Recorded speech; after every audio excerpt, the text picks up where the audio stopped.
Samsung Messages, you cannot send RCS. You have to use Google Messages. That's because Samsung made a deal with Google where they're like, all right, we'll disable RCS on our Messages application. That way people have to use Google Messages. You'll pay us for that feature specifically, so that way people use Google Messages, and you can sell the data that you get from Google Messages to the government, and that's how you can get your money, and that's how we'll get our money.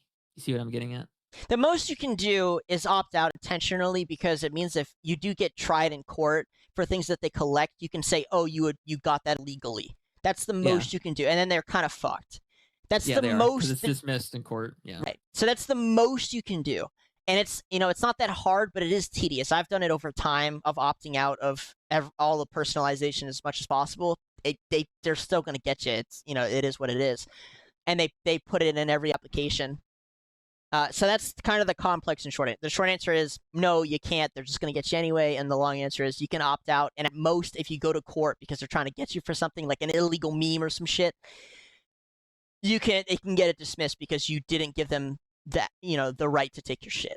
That's the best you're gonna get. So yeah, here's your best bet. Your best bet is to have a computer at home that is probably running Mac OS, I would say. Or I mean, I guess you could go with Windows, but Mac OS would be better with one of their original processors from like the early 2000 eras. Like a Power Mac G4 would have it, or G5. That doesn't have Intel Management Engine in it. It's easy to repair. And you just have it offline at home, not connected to the internet. And when you do connect it, you have a VPN and a Tor browser. And you essentially spoof your IP and yada, yada, yada. And you can browse and do what you want without having your data leaked. You got your ad block, your Brave browser, yada, yada, yada, yada, yada. And that's about all you can do with it because the processor is, I mean, I guess you can have your offline apps that you'd have to offload into a DMG file.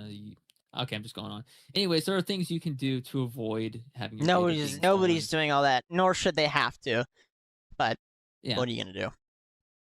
I mean, you could do what I just said and Power Mac G4 G. True. My bad. Yeah. So the next step. So again, one of the other things that you can get away with is just simply saying that it wasn't really you. It wasn't you type that meme. It wasn't you type that sentence. It's not you doing such and such on the internet, because there's an assumed freedom of speech anonymity that comes with using the internet. It's kind of written in the laws. This is trying to get rid of that. They no longer want 100%. that. Yeah. Yeah, no. And the thing is, it's like